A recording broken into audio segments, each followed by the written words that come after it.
എന്ത് അങ്ങനെ അടിയിട്ടൊരു ഒന്നുണ്ട് ഒരു മുഴുത്തൊരു അരയെന്നാണ് എന്നും വരും. ഏതാ അതാ കരയുന്ന അങ്ങനെ.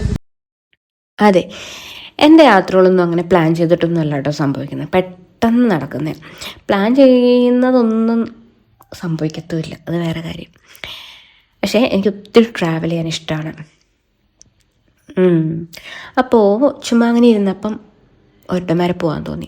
ഞാൻ ഈ എറണാകുളം ഇടുക്കി ജില്ലാ ബോർഡറിൽ താമസിക്കുന്ന ആളാണ്. ഇവിടെ ഇഷ്ടംപോലെ സ്പോട്ടുകളുണ്ട് ഇങ്ങനെ ട്രാവൽ ചെയ്യാനായിട്ട്. അപ്പം നമ്മുടെ മൂഡ് സ്വിങ്സൊക്കെ ഒന്ന് എലവേറ്റ് ചെയ്യാനൊക്കെ ഞാനിങ്ങനെ ഇടയ്ക്കിങ്ങനെ പെട്ടെന്ന് ഇറങ്ങും. അപ്പോൾ ഇന്ന് അങ്ങനെ പോകുന്നത് നല്ലൊരു സ്പോട്ടാട്ടോ. ഇവിടെ നിന്നൊരു 15 കിലോമീറ്ററേ ഉള്ളൂ. എപ്പോഴും ഞാൻ അങ്ങോട്ടാണ് പോകുന്നത്. മമ്മി എന്നോട് പറയും നിനക്ക് പോകാൻ ഈ സ്ഥലങ്ങൾ മാത്രമേ ഉള്ളൂ എന്ന്. പക്ഷെ അതിനൊരു കാരണമുണ്ട്. ഭയങ്കര ശാന്തമായിട്ടുള്ള സ്ഥലമാണ്. നല്ലൊരു റിഫ്രഷിങ് എക്സ്പീരിയൻസാണ്. കാട്ടിക്കോടെയുള്ള യാത്രയാണ്. ഇതൊക്കെ മതിയല്ലോ നമ്മളൊന്ന് സെറ്റാവാനായിട്ട്.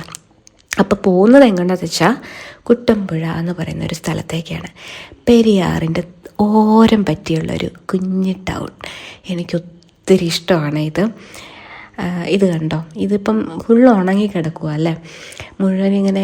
ഈ ഒരു മാസമായത് കാരണം ഇലകളെല്ലാം പൊഴിഞ്ഞു, മഴയൊന്നുമില്ല, കാരണം പച്ചപ്പൊന്നും കാണാൻ പറ്റൂല, നിറയെ ഇങ്ങനെ ഉണങ്ങി കിടക്കുവാണ്. പിന്നെ ഈ സൈഡിൽ കൂടെയൊക്കെ തീ ഇട്ടിട്ടുണ്ട്.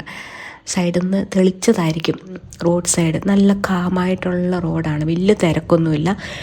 ഇങ്ങനെ ഡ്രൈവിംഗ് ഒക്കെ ആസ്വദിച്ച് നമുക്ക് ചെയ്യാൻ പറ്റുന്ന സ്ഥലമാണ്. അപ്പം ഞങ്ങളിങ്ങനെ ആദ്യം ഇറങ്ങിയത് എവിടെയാ വെച്ചാൽ ഈ തട്ടേക്കാട് പാലത്തിന് മുൻപൊരു സ്പോട്ടുണ്ട്. അവിടേക്ക് ഇങ്ങനെ നമുക്ക് ആ പുഴയുടെ തീരത്ത് പോയി നിൽക്കാം. അത് നോക്കിക്കേ, വെള്ളം ഇങ്ങനെ കെട്ടിക്കിടക്കും കേട്ടോ. എനിക്കൊന്ന് ഡാം അടച്ചേക്കുക, അതാണ് വെള്ളം ഒഴുക്കില്ലാത്തത്, ഇങ്ങനെ കെട്ടി. അതുകൊണ്ട് നല്ലോണം വെള്ളം കയറിയിട്ടുണ്ട്. ഞാൻ കുറേ നാൾ മുന്നേ വന്നപ്പം നല്ല ഇറങ്ങിയായിരുന്നു കിടക്കുന്നത്. ഇപ്പം ഡാം അടച്ചതുകൊണ്ടായിരിക്കും വെള്ളം ഇങ്ങനെ കെട്ടി കിടക്കുന്നത്. അപ്പോൾ ഞാൻ അവിടെ കണ്ടു ഒരു ഹൗസ് ബോട്ട്. അപ്പോൾ കുറേ ഫോട്ടോസൊക്കെ എടുത്തു. മെയിനായിട്ട് എൻ്റെ ഉദ്ദേശം അതായിരുന്നു കേട്ടോ. എന്നിട്ട് പിന്നെ ഇതുണ്ട്, സ്പീഡ് ബോട്ട് സർവീസൊക്കെ ഉണ്ട്. തട്ടേക്കാട് പക്ഷി സങ്കേത കേന്ദ്രം ഇതിൻ്റെ തൊട്ടപ്പുറത്താണ്. അപ്പം പണ്ടാണ് കേട്ടോ ഇവിടെ കുറേ വർഷങ്ങൾ മുന്നേ ഇങ്ങനെ തട്ടേക്കാട് ബോട്ട് ദുരന്തം ഉണ്ടായത്. ആരെങ്കിലും ഓർക്കുന്നുണ്ടോ? ഞാനിപ്പോൾ ഓർത്തു, അത് ഇവിടെയാണെന്ന് എനിക്ക് തോന്നുന്നു. അപ്പോൾ അവിടെ കുറേ നേരം സ്പെൻഡ് ചെയ്തിട്ട് പിന്നെയും ഞങ്ങൾ മുന്നോട്ട് പോകും.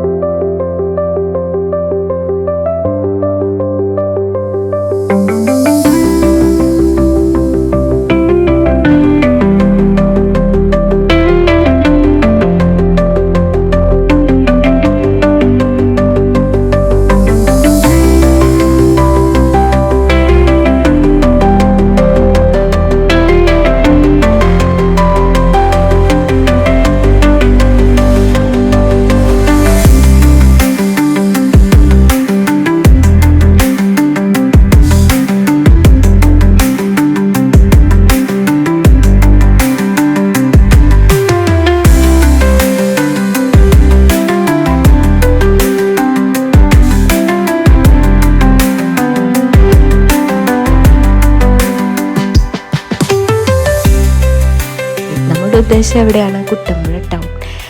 അപ്പോൾ അവിടേക്ക് ഇങ്ങനെ ഡ്രൈവ് ചെയ്തത് കണ്ടോ, ഒരു പള്ളി.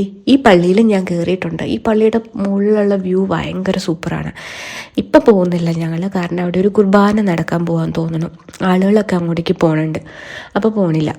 എന്നിട്ട് ഞങ്ങൾ പിന്നെയും മുന്നോട്ട് പോയി. കുട്ടമ്പുഴ ഇത് കണ്ടോ, ഭയങ്കര ബ്യൂട്ടിഫുൾ ആയിട്ടുള്ള ടൗണാണ്. അതിന് മുൻപ് ഇങ്ങനെ ഈ റോഡിൻ്റെ ഒരു സൈഡിൽ ഫുള്ള് പെരിയാറാണ് കേട്ടോ.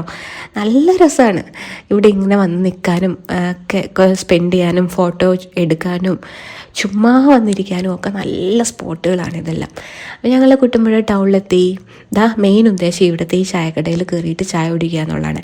എനിക്ക് ഈ ചായക്കട ഭയങ്കര ഇഷ്ടമാണ്. എന്താ വെച്ചാൽ ഇതിൻ്റെ അപ്പുറം തൊട്ട് താഴെ പെരിയാറാണ്. അത് ചുമ്മാ പുഴയൊന്നും അല്ലെന്നേ, അപാര വ്യൂ ആണ് അതിൻ്റെ അപ്പുറത്ത് നിന്നാൽ. അപ്പം ഞങ്ങളൊരു പഴംപൊരിയും പത്തിരിയൊക്കെ ഓർഡർ ചെയ്ത് ഞാൻ നേരെ ജനലൊക്കെ പോയി പെരിയാറൊക്കെ കണ്ട് സൂര്യാസ്തമയമായി തുടങ്ങുന്നേ ഉള്ളൂ. നല്ല നല്ല വൈബ്. ചായയും കയ്യിലൊരു ചായയും ഫ്രണ്ടിൽ ഇതുപോലത്തെ നൈസ് വ്യൂസും. അപ്പോൾ അവിടെ പോയി അങ്ങനെ കുറച്ച് നേരം ഇരുന്നു. എന്നിട്ട് ഞങ്ങൾ തിരിച്ച് വീട്ടിലോട്ട് പോകുന്ന സൺസെറ്റ് ടൈമാണ് കേട്ടോ. നല്ല രസം. ഞാൻ ഉദ്ദേശിച്ച കാര്യം നടന്നു. എന്താണ്? നമ്മുടെ മൈൻഡൊന്ന് മാറ്റുക. ഒരു വാവ്, ഇതുപോലുള്ള ക്വിക്ക് എസ്കേപ്പ് എന്നുള്ളത് പറയാൻ പാകത്തിനുള്ള ട്രിപ്പുകൾ എനിക്ക് ഭയങ്കര ഇഷ്ടമാണ്. അപ്പോൾ നമുക്ക് അടുത്തൊരു വീഡിയോയിൽ പിന്നെയും കാണാം.